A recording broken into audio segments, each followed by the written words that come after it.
Oke, terima kasih rekan-rekan yang di Zoom sudah sedia menunggu. Hari ini kita akan masuk sesi kedua, tapi sebelumnya silahkan salah satu pimpin doa terlebih dahulu. Oke, semuanya perempuan. Oh, oke, nggak apa-apa, kita sambil. Silakan, salah satu pimpin doa.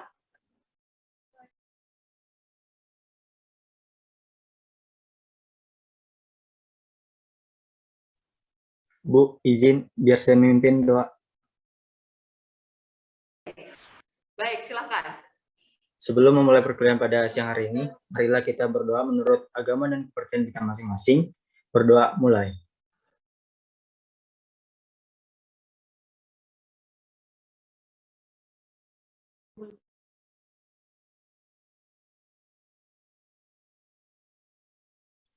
Berdoa selesai.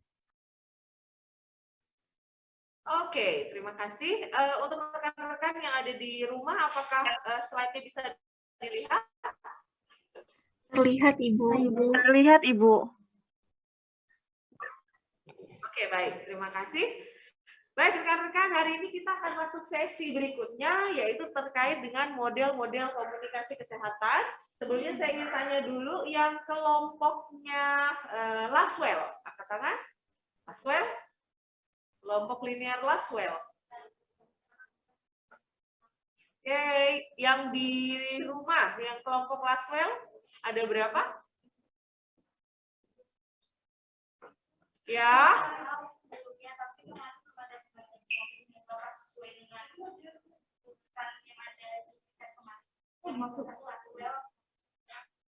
Jadi hanya penomoran. Tapi ada ya? Sudah dibagi kelompoknya? Oke. Nggak apa-apa, saya hanya sebut kelompok SMCR. Kelompok 2 SMCR deh. Terserah, pokoknya SMCR. Kelompok SMCR ada? Sendirian?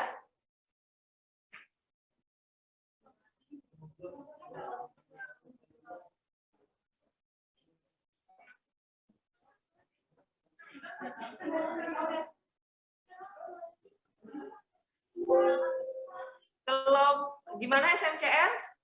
Oke. Kan kemarin diminta untuk mempelajari terlebih dahulu kan? Oke. Kemudian kelompok transactional model. Transactional, oke. Speech communication. Speech communication. Oke. Kelompok yang terakhir, Shannon Weaver. Hadir, Ibu. Hadir, Ibu. Kelompok saya, Ibu. Oke, terima kasih. Terima kasih. Oke. Hari ini kita akan masuk dua sesi ya. Jadi sesi yang pertama kita akan saya sedikit menjelaskan tentang model-model best practice. Yang kedua nanti saya akan jelaskan apa yang perlu kalian lakukan. Oke. Masih ingat tidak pertemuan minggu lalu komunikasi itu apa? Silakan. Menyampaikan ide, kata-kata dan sebagainya, dan itu merupakan pertukaran informasi yang dilakukan luar atau. Terima kasih. Dengan siapa? Oke, terima kasih Nur. Ada di rumah. Silakan, saya ingin tanya apa perbedaan encode dengan decode? Masih ingat tidak? Encode dengan kalau encoding itu komunikatornya, kalau decoding itu yang komunikan, Ibu. Oke, baik, terima kasih. Silakan yang ingin melengkapi dari ruangan, apa bedanya encode dengan decode? Silakan. Izin masuk. Oke, sebentar, masih ada yang di ruangan, silakan. Sedangkan yang decoding itu adalah yang menguraikan pesan. Oke, baik. Silakan selanjutnya yang ada di Zoom, siapa yang ingin? Mungkin sedikit menambahkan, Ibu, kalau encode itu yang dimana proses untuk kita mengubah suatu pesan yang didapat, mengubah ke isyarat atau yang didapatkan, sedangkan kalau decode itu proses menerjemahkan dari isyarat yang didapatkan, Ibu. Oke, baik, terima kasih. Mungkin ada yang bisa bantu duduk di untuk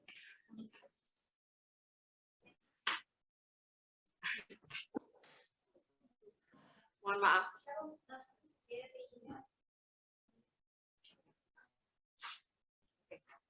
Terima kasih ya. Oke. Baik, terima kasih. Oke, kita lanjutkan. Oke, jadi itu adalah beberapa pengertian yang kita temukan di minggu lalu. Jadi ini sedikit saya akan menjelaskan terkait dengan health communication. Jadi adalah seni dan teknik penyebaran informasi kesehatan. Kemudian ada juga yang menyebutkan bahwa komunikasi kesehatan adalah studi untuk mempelajari bagaimana teknik komunikasi di pelayanan kesehatan. Oke, kita sepakat ya untuk hal itu ya. Oke, lanjut.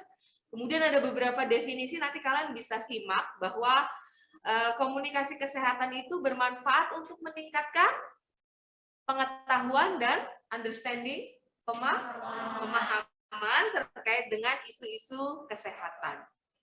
Oke. Nah, salah satunya ini ada kelompok SMCR kan? Nah, ini saya hanya menyinggung, nanti mohon kelompok SMCR bisa membahas lebih detail. Intinya, SMCR itu ada source sebagai pengirim pesan, kemudian ada message sebagai pesan yang disampaikan, kemudian channel media, kemudian receiver adalah target. Oke, kemarin juga masih ingat nggak apa yang dimaksud dengan persepsi? Sudut pandang, apalagi pemikiran, oke. Kemudian ini seperti diceritakan bahwa ada 4 orang buta. Kemudian diberikan pertanyaan, apa itu gajah? Oke. Satunya memegang belalai. Oh, ini gajah itu panjang gitu ya. Yang dapat kaki, oh ini kayak pohon bentuknya. Kemudian yang dapat bagian badan seperti tembok, kemudian kalau yang buta seperti tali. Nah, ini contoh perbedaan persepsi dalam komunikasi.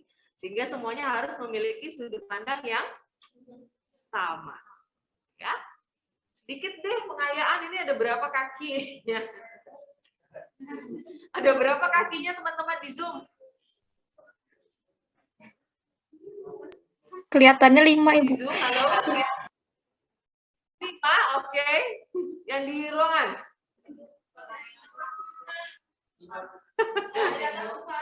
Oh, kalau dari atas 4, oke. Dari bawah 5. Banyak lagi ya. Kalau ini?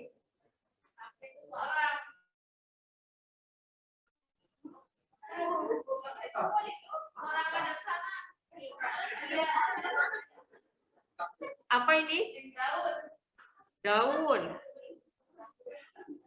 Kalau ada disuruh ada pilihan, ini nenek-nenek atau remaja muda?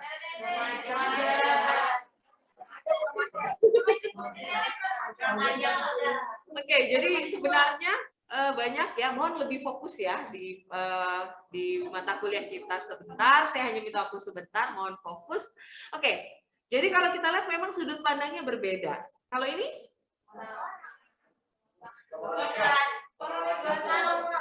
Orang bisa pemandangan begitu perdesaan. Oh, ada pemandangan, ada lagi gambar wajah. Oke, Orang banyak ya kalau kita lihat ini gimana orang melukis. Oke, ada lagi wajah. Ya sampai selesai perkuliahan kita gini-gini aja ya, tebak-tebak gambar. Oke, saya akan memutarkan satu video terlebih dahulu. Mudah-mudahan rekan-rekan bisa menyimak sebenarnya siapa yang menjadi source-nya, message-nya apa, channel-nya apa, kemudian siapa kira-kira yang menjadi receiver dari video singkat ini. Dan mudah-mudahan yang ada di rumah bisa menyimak dengan jelas ya. Oke.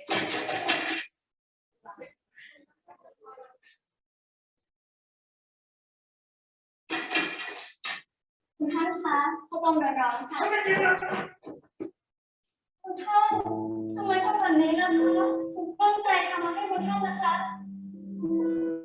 ฉันอยากกินอะไรที่อร่อยเป็นคำสุดท้าย คุณท่านอยากจะกินอะไรคะเดี๋ยวหนูทำมาให้ ฉันอยากกินกวางตุ้งน้ำมันหอย ผักกวางตุ้งบอกช่วย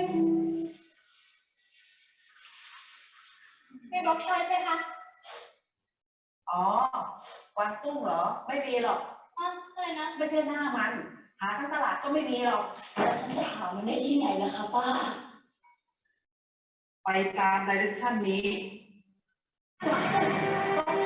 กวางตุ้งกับปัญหา กวางตุ้งฟ็อกชัสกวางตุ้งกวางตุ้ง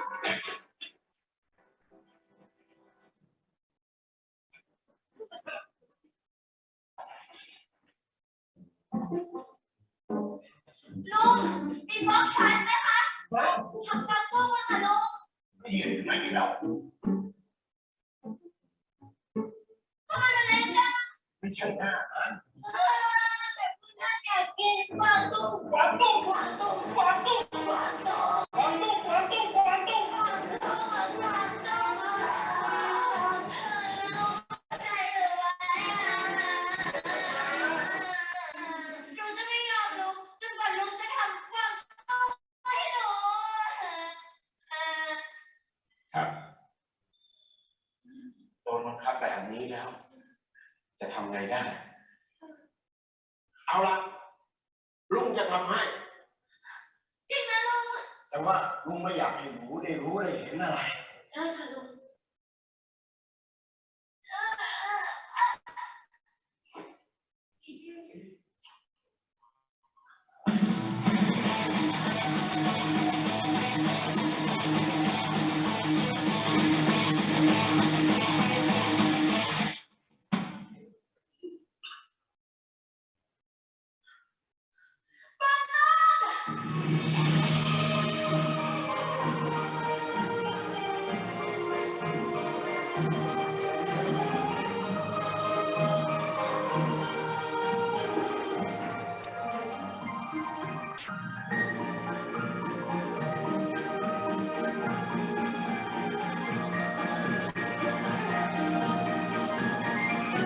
ผักนอกฤดูแม้จะดูสวยแต่เสี่ยงมีสารเคมีที่อันตราย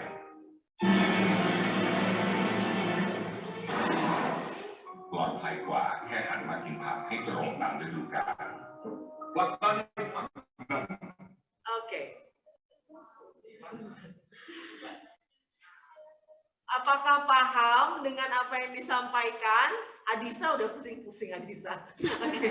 Gimana? Ada yang tahu itu video tentang apa kira-kira? Ikan sawi. Oke, ada yang punya pendapat lain nggak? Oke, mengkonsumsi sayuran. Oke, sayuran yang bagaimana? Gimana? Ada yang punya ide di teman-teman di rumah? Oke, gimana? Tentang bahaya apa tadi? Pestisida.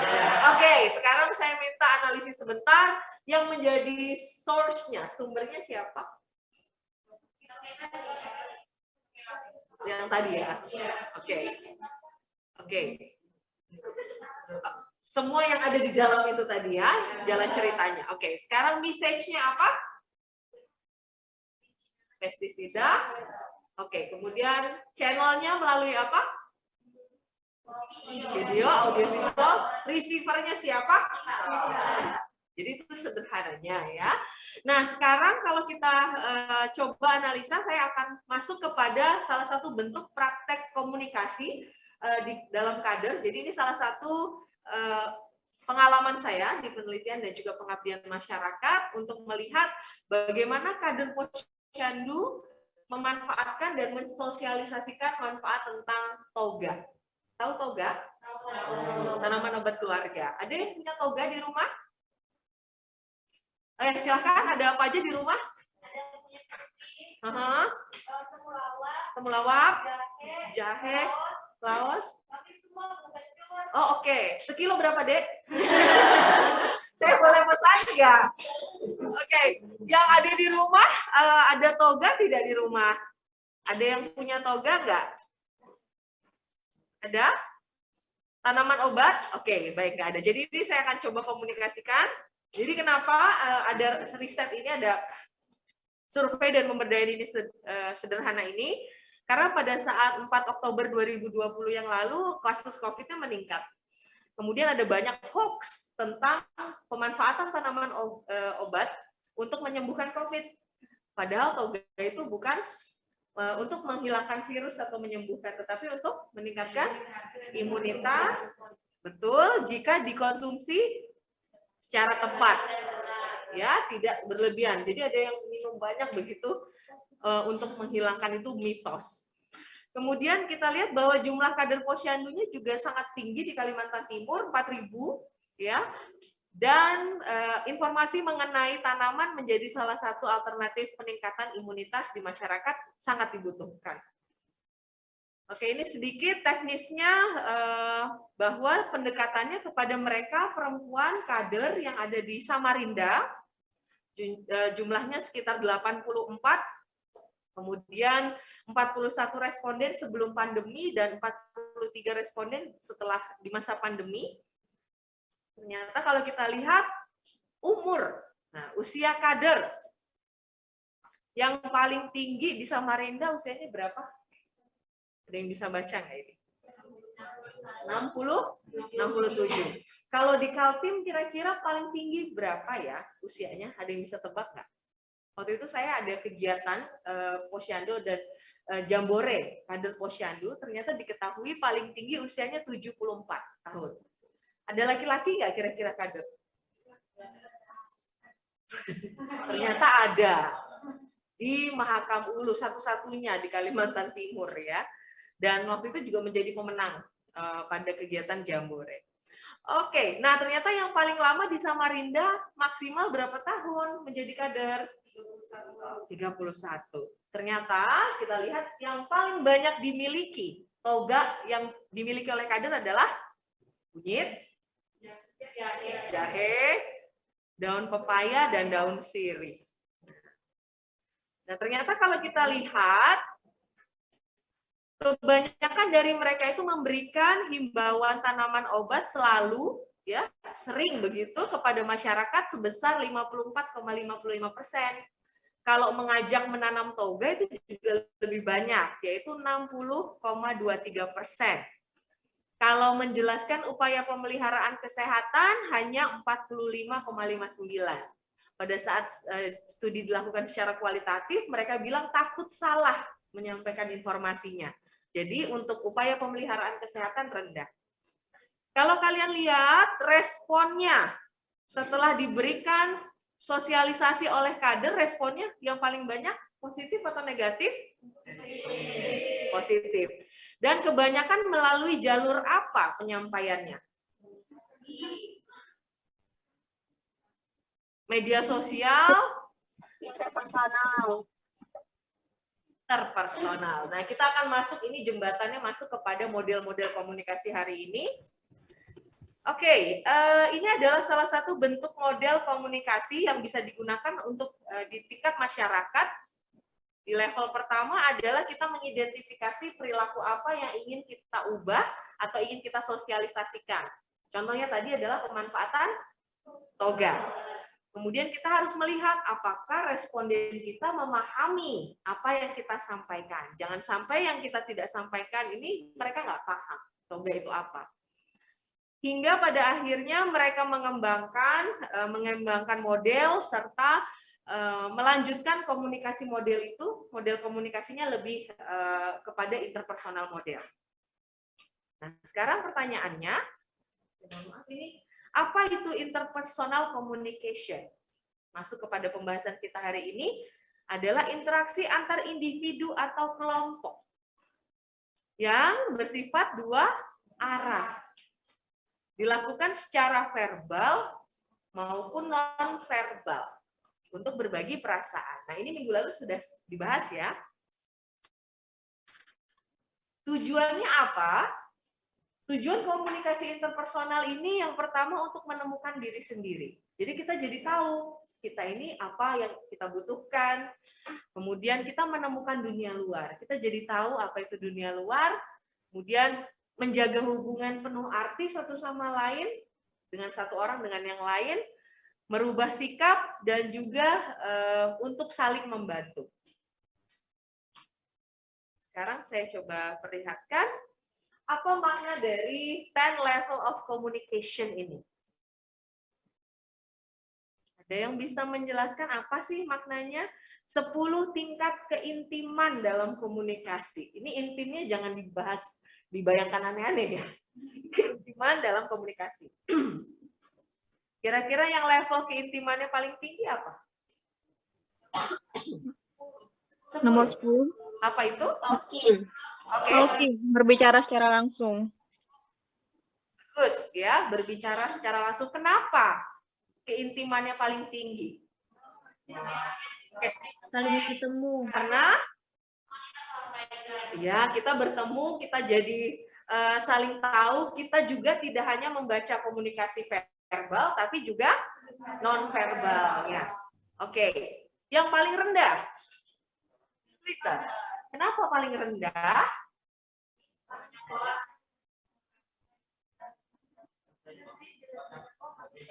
Komunikannya banyak, karena terbuka untuk banyak, terbuka untuk umum, sehingga kadang kurang personal. Ditambah lagi isi pesannya. Ada struktur pesan dalam media. Ada attention. Attention itu apa? Menarik perhatian. Kemudian ada interest. Menarik nggak? Kalau yang kuantum tadi, menarik nggak? Ya, menarik ya. Dalam level yang untuk menjelaskan pestisida, dia menarik. Desire. Apa tuh? Desire. Ada yang tahu di Zoom? Keinginan, hasrat, sesuai tidak dengan kebutuhan kita. Ya. Conviction, meyakinkan. Kemudian action ini apakah ada anjuran untuk bertindak. Kalau dari video kuantum tadi ada nggak actionnya? Ada ya, walaupun hanya tulisan tapi ada. Ini apa sih maknanya? Cukup 2 saja. Kenapa pisang? Jelas nggak ini pesannya? Ya, nggak jelas ya. Kalau yang sebelah kanan, jelas. Tapi masalahnya apa ya kira-kira? Gimana? Fotonya bisa mengundang ketakutan ya, yang berlebihan. Oke, bagus rekan-rekan. Nah, jadi kesimpulannya dari kegiatan pertogaan tadi, kader Posyandu telah berkontribusi di Samarinda untuk memanfaatkan toga secara mandiri, dan mereka juga menjadi role model dalam upaya sosialisasi, himbauan, dan ajakan menanam toga. Metodenya apa? Yaitu komunikasi interpersonal, ya, baik melalui secara langsung maupun gadget. Nah, sekarang kita akan bahas ke sesi yang kedua, ya, apa saja komponen atau model komunikasi lainnya. Saya akan coba review. Jadi setelah ini rekan-rekan akan ada praktek mandiri, ya. Dua-dua kelompok baik yang online maupun offline akan membuat video. Video tidak lebih dari 5 menit. Hanya bedanya setelah ini rekan-rekan yang di offline akan membuat contoh simulasi komunikasi, temanya apa. Misalnya kelompok yang speech communication model membuat report berita atau seperti apa. Kemudian yang kelompok Laswell dan seterusnya. Berbeda dengan teman-teman di kelompok online, yang online saat ini akan membuat tentang presentasi definisi konsep dari model. Jadi kalau yang di kelas ini belajar tentang praktiknya, role modelnya. Kalau yang offline, yang online akan belajar tentang apa itu definisi Laswell, apa komponen Laswell. Oke, sudah bisa dipahami? Bisa. Sekarang saya mau tanya dulu, kelompok Laswell. Ya, kelompok Laswell. Oke. Apa sih kira-kira Laswell itu tadi? Silakan. Laswell ini model komunikasi yang berlangsung satu arah.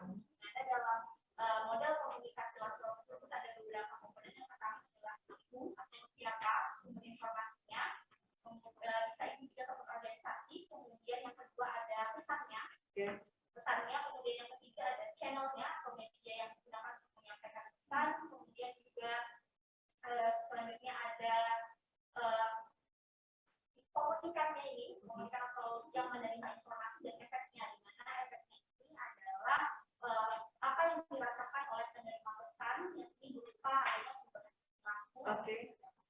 Oke, bagus. Sekarang saya mau menyapa kelompok SMCR online. Halo, kelompok SMCR online. Halo Ibu. Oke, baik. Bisa dijelaskan sedikit apa itu SMCR?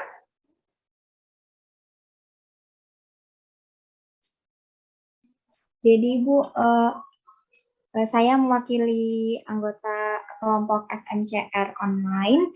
Jadi model komunikasi SMCR itu adalah jenis model komunikasi linear yang terdiri dari 4 hal. Yang pertama ada sender atau source, yaitu sumber. Nah, sumber sendiri ini itu menjadi asal dari suatu informasi yang disampaikan. Lalu yang kedua itu ada message atau pesan. Nah, jadi pesan itu adalah produk atau suatu hal yang dikirimkan oleh sender atau source tersebut. Lalu yang ketiga itu ada channel atau saluran. Nah, saluran sendiri itu adalah